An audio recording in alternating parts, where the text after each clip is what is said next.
はい、皆さんこんにちは。わかこチャンネルの山本わっこです。今日もお酒をいただきながら配信しようかなと思います。はい。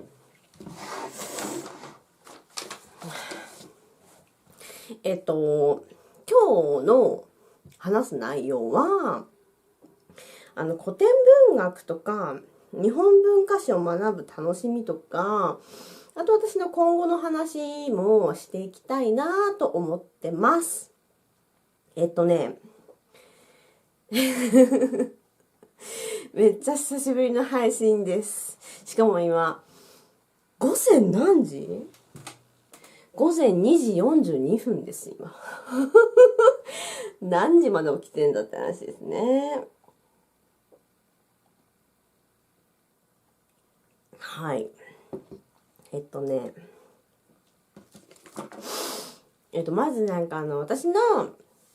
大学時代の話からちょっとしていきたいなと思います。私大学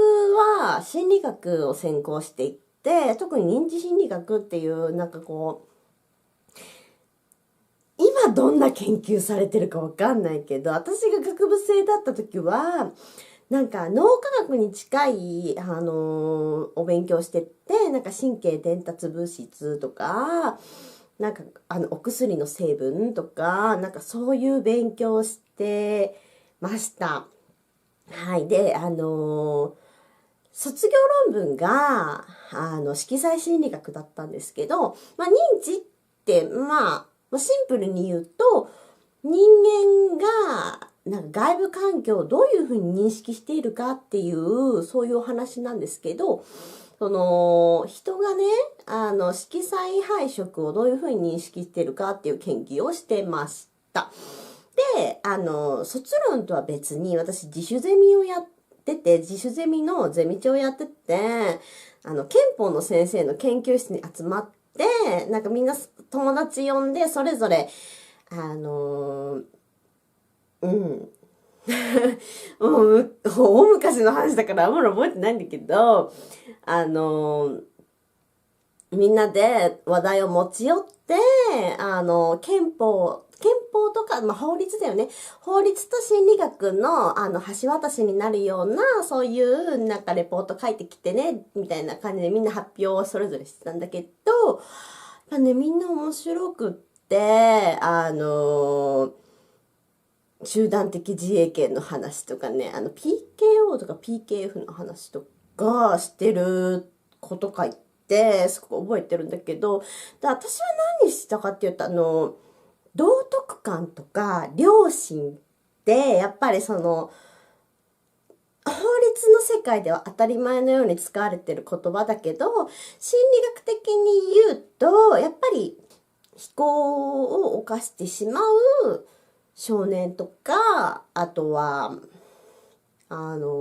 違法なことをしてしまう人とか、やっぱりいるから、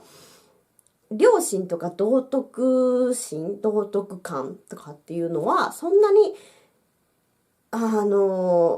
最初からあるもんだっていうふうに認識するんじゃなくて、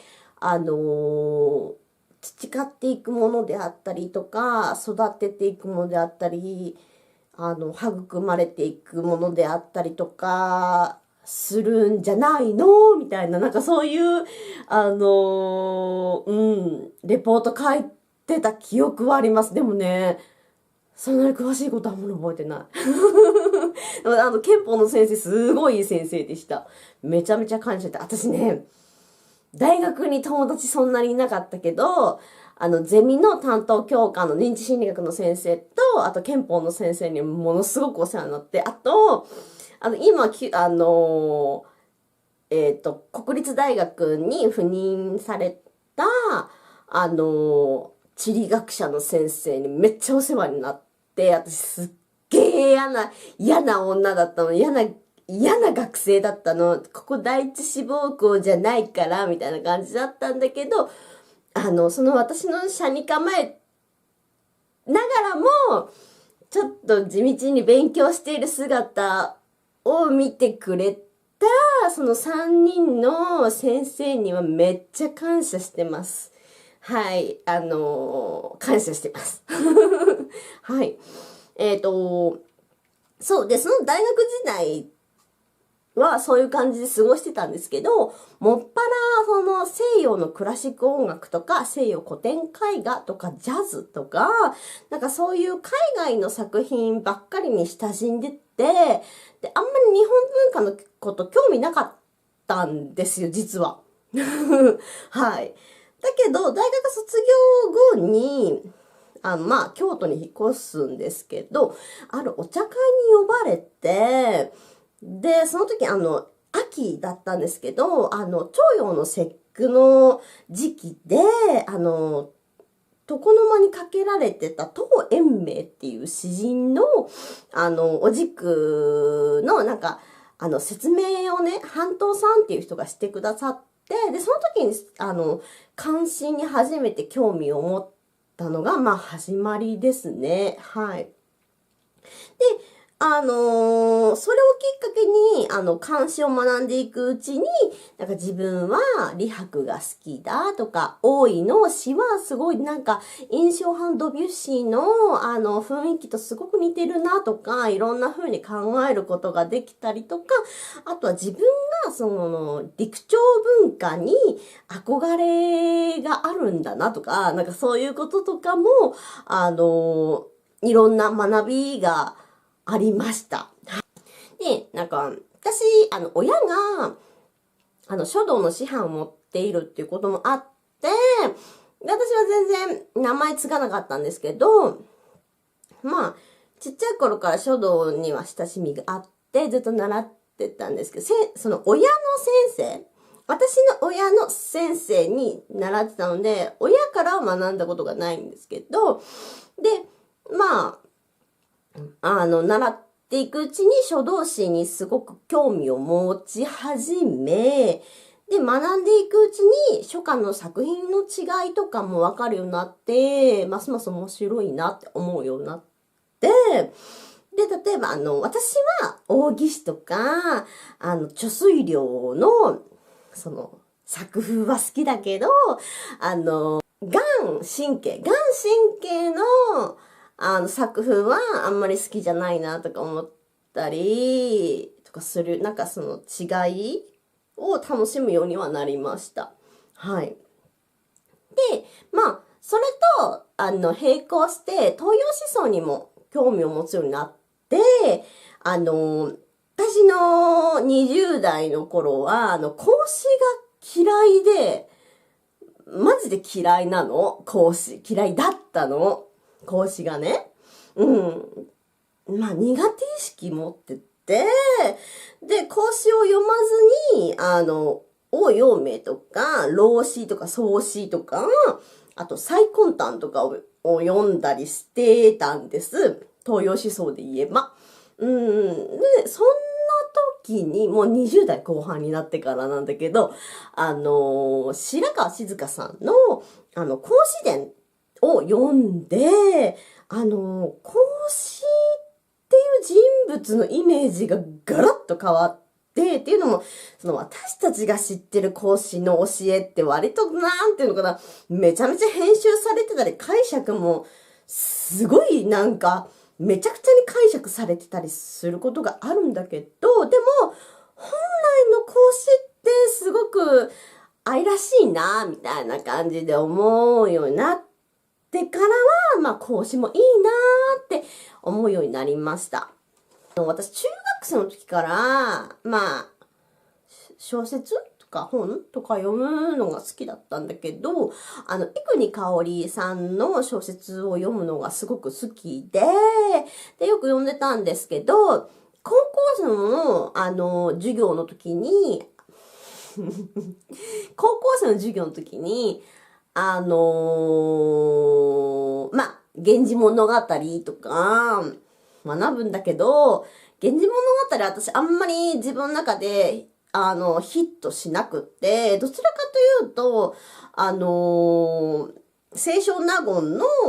枕草子の方が私の中ではピーンときて、美しいな、みたいな、この文体がすごく、江国香織の作風とすごく似てて、さっぱりあっさりみたいな感じで、そのあっさりな感じが美しいなと思って、なんかパステルカラーの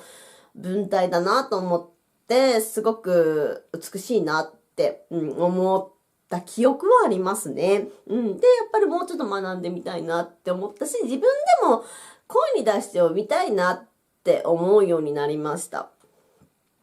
で、私もともと飛鳥村とか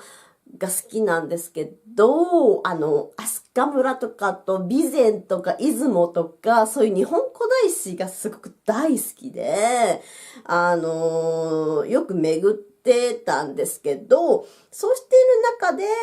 万葉集と奈良の名所が、密接につながってる。ということに気づいて、で、万葉集を学ぶうちに大友のやかもちオタクになり、みたいな感じで、学べば学ぶほどまた新しい発見があって、また推しも増えるっていうのが、面白いなって思いましたね。私、大学を卒業した後に京都に引っ越したんですけど、着物が好きだってことで、着物レンタルのお店で働いたり、呉服屋さんで働いてたりもしてたんですけど、そんな中で、急にね、急に、海の見える街に住みたいって思い立ち、沖縄の、石垣島に引っ越します。急に。リゾートバイトって、最近流行ってるじゃないですか。ちょっと前流行ってて、で、私もそれに便乗してリゾートバイトで石垣島に移住したんですけど、で、そこでダイビングの、ライセンス取ったりとか、あと船舶の免許取ったりとか、あと、釣りをしたりとかね、いろいろ楽しんでたりはしてたんですけど、今は京都に戻ってます。はい。で、今後やりたいことですよね。今後やりたいこととしては、ちょっと違うことしたいなと思って、そういうその日本文化とか着物とかとは全く違うことがしたいなと思っていて、何がしたいかっていうと、ざっくり社会を変える仕事がしたいって思ってて、で今転職活動中で、今、エントリーっていうのかな、履歴書を送ってる会社が一社だけなんですけど、そこしか入りたくないんですよ。受かれば、その会社で頑張って働いて、社会少しでも良くなるように働きかけていきたいなと思ってます。はい。で、その仕事を通してというか、仕事を介して、自分が経済的自立をして、やりたいことを実現していく、実現し続ける人になりたいな、みたいな、輝き続ける人になりたいな、っていうふうに、今は思ってます。今日はこんな感じです。ありがとうございました。